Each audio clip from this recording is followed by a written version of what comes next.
Hello students, क्या हाल चाल है। आई होप आप सब बढ़िया से पढ़ रहे होंगे। और आज मैं यूजेस ऑफ कोऑर्डिनेट्स की जो चैप्टर फर्स्ट है गणित मंजरी का, इसकी एंड ऑफ चैप्टर एक्सरसाइज का आगे कंटिन्यूशन में नेक्स्ट वीडियो डाल रहा हूँ, बना रहा हूँ रादर। क्वेश्चन नंबर हम स्टार्ट करेंगे 8 से। तो इसके अंदर हमें क्या बोला गया है, देखिए, using the origin as one vertex, plot the vertices of a right angle isosceles triangle. अब देखिए, इसके अंदर हमें क्या बोला गया है, इसमें बोला गया है कि हमें एक राइट एंगल ट्रायंगल ड्रॉ करना है जिसका एक वर्टेक्स ओरिजिन पे होगा और वो ट्रायंगल आइसोसेलेस भी होना चाहिए। तो देखिए, आइसोसेलेस ट्रायंगल वो ट्रायंगल होता है जिसके अंदर दो साइडें बराबर होती हैं। तो अब आप इसमें, हमारे पास फ्रीडम है, हम चारों क्वाड्रेंट्स में से किसी एक क्वाड्रेंट के ऊपर हम ये ड्रॉ कर सकते हैं। हम चाहें तो फर्स्ट पे भी कर सकते हैं, सेकंड क्वाड्रेंट में भी कर सकते हैं, थर्ड में भी कर सकते हैं, फोर्थ में भी कर सकते हैं। But for sake of convenience और समझाने में काफी आसान हो जाता है, मैं फर्स्ट क्वाड्रेंट लेने जा रहा हूँ। तो इसमें इन्होंने बोला कि इसका using the origin as one vertex, इस ट्रायंगल का एक वर्टेक्स पॉइंट ओरिजिन ही होगा। तो मैंने वो ओरिजिन ये लिया। अब इसके अलावा इन्होंने कहा है कि ट्रायंगल जो है वो आइसोसेलेस भी होना चाहिए, राइट एंगल ट्रायंगल भी है बड़ी आइसोसेलेस भी होना चाहिए। तो उसकी जो दूसरी साइड है, उनमें से वो मैं एक्स एक्सिस पे लूंगा और उसकी लेंथ ले रहा हूं, मैं कोऑर्डिनेट 4 तक लेके जाऊंगा, दिस वन। और इसको नाम दे दिया मैंने ए। इसके कोऑर्डिनेट्स अगर बोलूं तो ये हो जाएंगे 4,0। और राइट एंगल ट्रायंगल का दूसरा साइड जो लेने वाला हूँ वो मैं वाई एक्सिस पे लूंगा, और वो लूंगा मैं 4 तक, क्योंकि यहाँ पे मैंने 4 पे रोक दिया था। तो यहाँ पे 4 तक लूंगा ये भी। और इसको नाम दे दिया मैंने पॉइंट बी। और इसके कोऑर्डिनेट्स होंगे 0,4। और अब मैं इन दोनों पॉइंट्स बी और ए को मिला देता हूँ, and we get triangle A O B, जो राइट एंगल भी है। यहाँ पर इसके राइट एंगल भी बन रहा है, और ओ से लेके ए का डिस्टेंस 4 यूनिट्स, ओ से लेके बी का डिस्टेंस भी 4 यूनिट्स है। तो ये अगर मैं बोलूं in triangle A O B, यहाँ पर एंगल ओ जो है वो 9 डिग्री का भी आ रहा है। ओ से लेकर ए का डिस्टेंस 4 यूनिट्स का है, और ओ से लेकर बी का डिस्टेंस भी 4 यूनिट्स ही है। तो आप देख पा रहे हैं, ये बड़े आराम से ये रेक्टेंगल ट्रायंगल बन चुका है। अब इसका सेकंड पार्ट एक और है, उसमें बोल रखा है N isosceles triangle with one vertex in quadrant 3 and other in quadrant 4। एक ये कह रहे हैं कि भाई, एक आइसोसेलेस ट्रायंगल हमें ड्रॉ करना है जिसका एक वर्टेक्स थर्ड पे ही होना चाहिए और दूसरा वर्टेक्स फोर्थ पे होना चाहिए, लेकिन जो ओरिजिन उसका एक वर्टेक्स ओरिजिन पे ही होना चाहिए। तो सबसे टॉप पे लिखा हुआ है देखो। तो मैं दूसरे शीट पे चलते हैं, और ये मैंने इसका बेसिक तो 2D प्रिंट ना रखा है। अब इन्होंने कहा है कि इसका एक वर्टेक्स जो है वो थर्ड में होना चाहिए, एक फोर्थ में, और ओरिजिन में तो एक ही होगा। तो थर्ड क्वाड्रेंट ये है हमारा, दिस वन। यानी कि ये इलाका थर्ड क्वाड्रेंट में आ गया, और ये इलाका जो पॉजिटिव एक्स और नेगेटिव वाई के बीच में आ रहा है, this one is fourth quadrant. और इन्होंने बोला हुआ है कि ट्रायंगल आइसोसेलेस भी होना चाहिए। तो देखिए, अब मैं क्या कर रहा हूँ, एक तो पॉइंट ओरिजिन ले लिया मैंने, वो पॉइंट बोल लीजिए इसको 0,0 जिसके कोऑर्डिनेट्स हैं। थर्ड क्वाड्रेंट के अंदर आप क्या कीजिए कि 3 यूनिट इधर से जाइए, 3 यूनिट नीचे को आइए, या 4 पे चलो, इधर चलते हैं 4 पे, इधर 3 पे चलते हैं। तो मैंने ये एक बनाया, ये वाला पॉइंट, दैट इज, इसको नाम दे दिया मैंने ए पॉइंट। इसके कोऑर्डिनेट्स हैं सॉरी, -3, -4। दूसरा लिया मैंने, यहां से 3 तक गया, यहां से मैं 4 पे गया, तो ये मिला मुझे ये पॉइंट, दिस पॉइंट। इसका नाम दे दिया मैंने बी पॉइंट। और इसके कोऑर्डिनेट्स कितने होंगे, 3, -4। अब हम इसको मिला देते हैं पहले, और फिर देखते हैं क्या बनता है। देखिए, ये मैंने मिलाया, यहां से इसको मिला दिया मैंने, यहां से मैंने इसको मिला दिया। तो अब ये अगर आपको इसे प्रूव करना है तो देखिए प्रूव कैसे करेंगे। इसको पॉइंट को नाम दे दिया मैंने पॉइंट पी, ठीक है ना। तो देखिए अब अगर हमें इसको ये क्या कहते हैं, अगर मुझे ओ ए और ओ बी को इक्वल तो करना पड़ेगा, तो पहले निकालते हैं डिस्टेंस फॉर्मूला से ओ बी निकालते हैं, फिर हम ओ ए निकालेंगे, देन वी गेट भाई पता लगाते हैं कि ये एक बराबर है साइड या नहीं है। तो देखिए यहाँ पे मैंने लिया in triangle B P O, यहाँ पर मैं निकालने जा रहा हूँ ओ बी, और ओ बी का अगर आपको याद हो डिस्टेंस फॉर्मूला, ये मेरे लिए x2 y2 हो गया, और ये मेरे लिए x1 y1 हो गया। तो फॉर्मूला था x2 माइनस x1 का whole square plus y2 minus y1 का होल स्क्वायर। अब x2 था मेरे पास 3, मैंने 3 लगाया, माइनस साइन फॉर्मूले का है, x1 मेरे पास 0 है, तो 0 इसका होल स्क्वायर प्लस y2 है मेरे पास माइनस का 4, माइनस 0 क्योंकि y1 0 था, तो ये बन गया फाइनली 3 का स्क्वायर प्लस माइनस 4 का स्क्वायर। 3 का स्क्वायर होता है 9, प्लस 4 का स्क्वायर होता है 16, तो फाइनली मेरे पास √25 आ गया ये, दैट इज 5 का स्क्वायर हो गया, ये स्क्वायर से रूट गया, तो मेरे पास ओ से लेके बी का डिस्टेंस आ गया 5 यूनिट्स।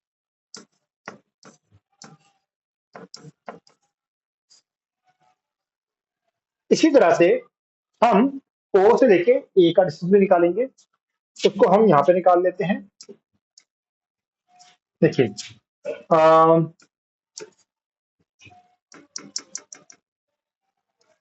ओ ए, अगेन वही डिस्टेंस फॉर्मूला, लेकिन मैं फॉर्मूला लिख नहीं रहा, मैं डायरेक्ट लगा रहा हूँ। ये मेरे लिए x2 y2 की तरह बिहेव कर रहा है, तो मैं y2 माइनस y1, तो माइनस का 3 माइनस 0 का होल स्क्वायर प्लस माइनस का 4 माइनस 0 का होल स्क्वायर लगा देंगे। ये बन जाएगा हमारे पास -3 का स्क्वायर लिख सकते हैं, या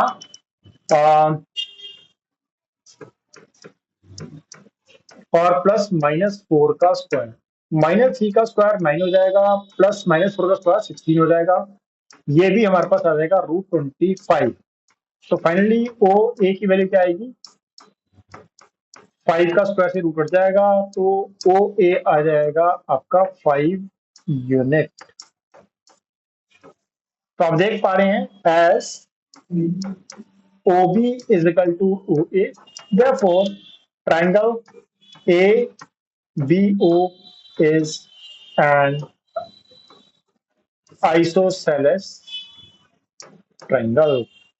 तो इस तरह से मैंने ये क्वेश्चन भी आपके साथ कर लिया है। अब इसके बाद हम चलते हैं क्वेश्चन नंबर 9 पे। 9th क्वेश्चन एग्जामिनेशन के पॉइंट ऑफ व्यू से एक अच्छा क्वेश्चन है। इसके अंदर इन्होंने जो है एक हमें टेबल दे रखा है, और हमें बोल रखा है कि भाई आपको इसके अंदर ये प्रूव करना है कि क्या एम जो है वो एस और टी का मिड पॉइंट है। Is M is the mid point of S T, yes और नो में हमें करना है, लेकिन हम देख के नहीं बता सकते, इसके लिए हमें we have to put the mid point formula.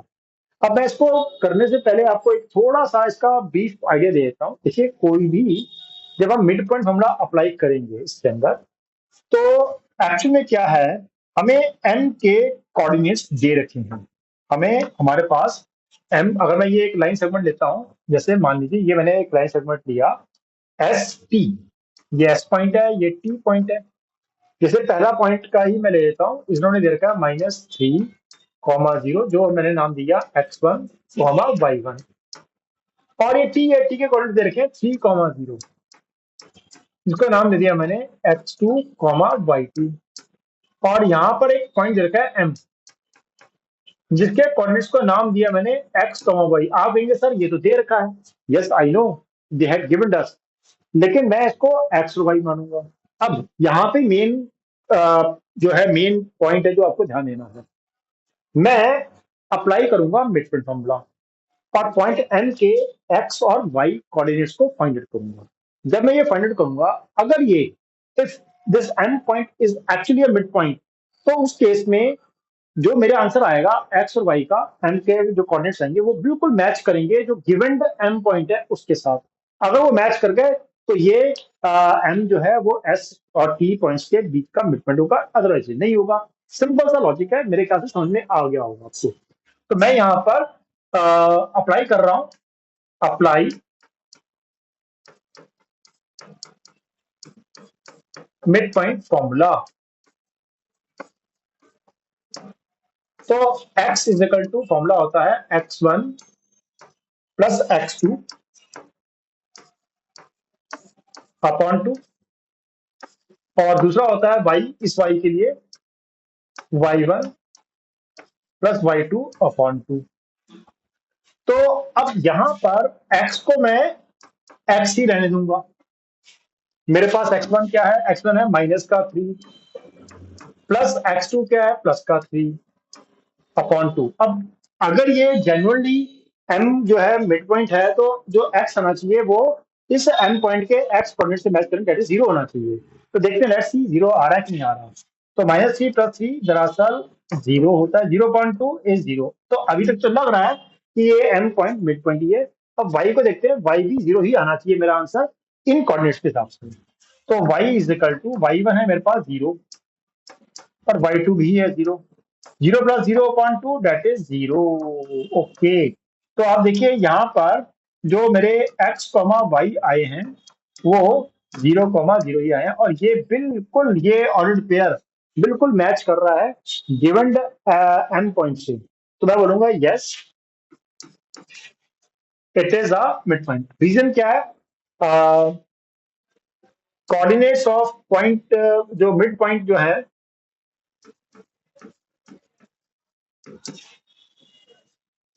Coordinates of points, point जो है मैच विद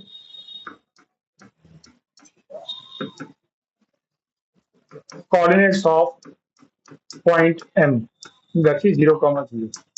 ठीक है ना। यहाँ पे जो मैंने पॉइंट्स को फाउंड आउट किया by applying the mid point formula, वो बिल्कुल मैच कर गए हैं उस एंड पॉइंट से।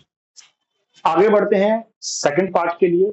सेकंड पार्ट में इन्होंने हमें, मैं इसको चेंज कर रहा हूँ, यहाँ पर कोऑर्डिनेट्स चेंज कर दिए गए हैं। यहाँ पर आपका देखिए मिड पॉइंट फॉर्मूला तो वही रहेगा, मिड पॉइंट फॉर्मूला में कोई चेंज नहीं है, सिर्फ कोऑर्डिनेट्स में चेंज है। एस पॉइंट हमें दिया हुआ है 2,3, मैं यहाँ पे एस की कोऑर्डिनेट पुट कर रहा हूँ 2,3, और टी का दिया हुआ है 4,5, तो 4,5। अब मैं यहाँ पे मिड पॉइंट फॉर्मूला अप्लाई करूंगा। अब मेरे जो जो फाइंड आउट करूंगा, वो फाइंड आउट करने पर एक्स और वाई जो आने चाहिए वो बिल्कुल एम पॉइंट के गिवन 3 और 4 से मैच करने चाहिए, अगर ये जनरली एम मिड पॉइंट है तो। सो देखिए चेक करते हैं, let's see. x is equal to x1 plus x2 upon 2, 2 plus 4 upon 2।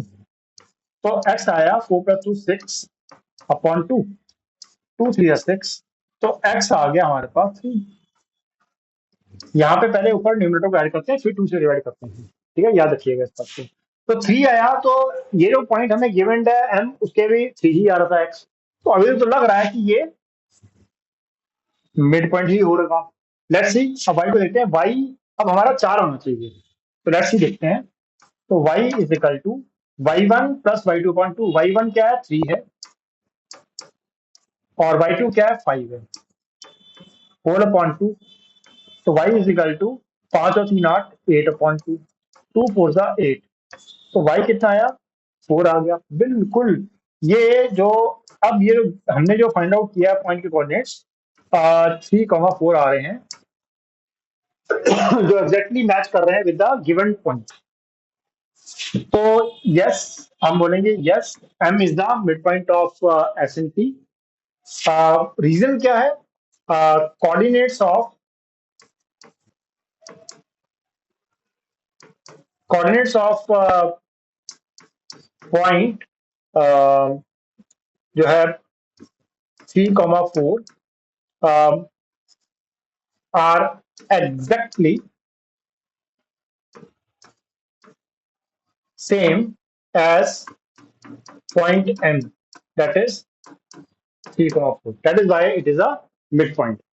अब चलते हैं नेक्स्ट थर्ड वाले पे, दैट इज कॉल्ड आपका पॉइंट चेंज कर रहे हैं हम दोबारा से।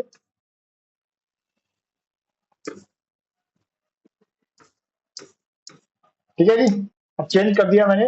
यहाँ पे है 0,0 एस के कोऑर्डिनेट और टी के कोऑर्डिनेट है 0,-10,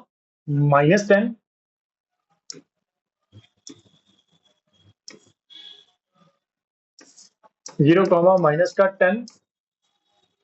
अब अगर ये वाकई में m जो x और y के कोऑर्डिनेट निकलेंगे, अगर ये वाकई m मिड पॉइंट होगा तो x और y मेरा 0,5 आना चाहिए। ठीक है जी, तो मैं यहाँ पुट करता हूँ x is equal to x1 plus x2 upon 2। तो x1 था 0 प्लस 0 अपॉन 2, ये आ गया 0। तो देखो यहाँ पे x 0 ही आ रहा है, अभी तक तो लग रहा है कि ये m पॉइंट जो है मिड पॉइंट है। लेट्स सी, अब आगे बढ़ते हैं y के लिए। y मेरा 5 आना चाहिए अगर ये वाकई में मिड पॉइंट है। तो y is equal to y1 है मेरे पास, y1 प्लस y2 अपॉन 2 करना है, तो y1 है मेरे पास 0 प्लस y2 है माइनस का 10 upon 2, y is equal two plus minus minus minus 10 upon 2, 2 5 जा 10। तो y आया मेरा माइनस का 5। ओहो, ये नहीं है जी, नहीं हो पा रहा। क्यों?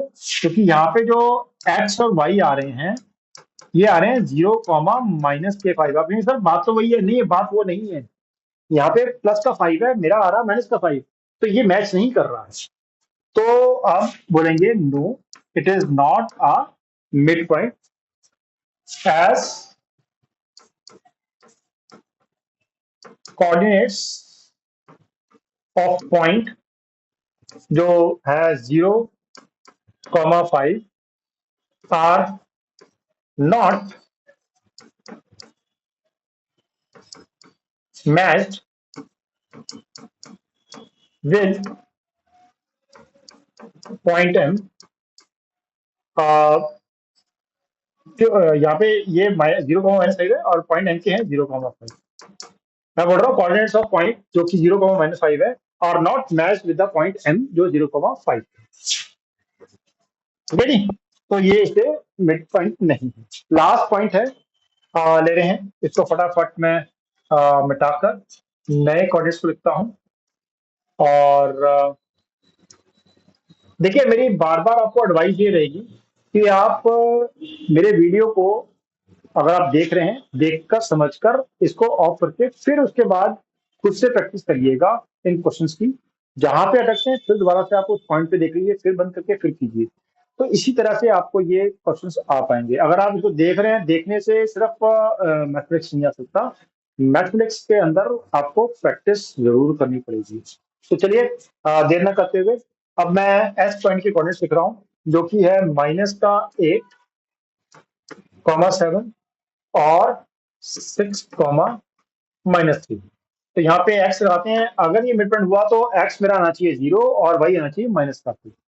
तो x1 क्या है मेरे पास? x1 है -8, x2 है 6 अपॉन 2, x आ जाएगा -2 अपॉन 2, दैट इज -1। x आ गया -1, जो कि नहीं, ये गलत हो रहा है, 0 नहीं आ रहा। तो ये यहीं से पता लग गया है कि ये मिड पॉइंट नहीं है, बट फिर भी फॉर्मेलिटी के लिए वी हैव टू इसको सॉल्व तो करना पड़ेगा। तो y is equal to y1 है मेरे पास 7 और प्लस माइनस माइनस 3 आ जाएगा y2 upon 2, y is equal to 7 में से 3 गए 4, 4 अपॉन 2 दैट इज 2। तो y आ रहा है 2। तो x कॉमा y हमारे आए -1,2, जो कि इंटायरली बिल्कुल मैच नहीं कर रहे हैं। एक जीरो, हमारा जो एम पॉइंट दिया हुआ है वो 0, दिया है, तो हम लिखेंगे नो, ये मिड पॉइंट नहीं है, ये वाला एम पॉइंट, एज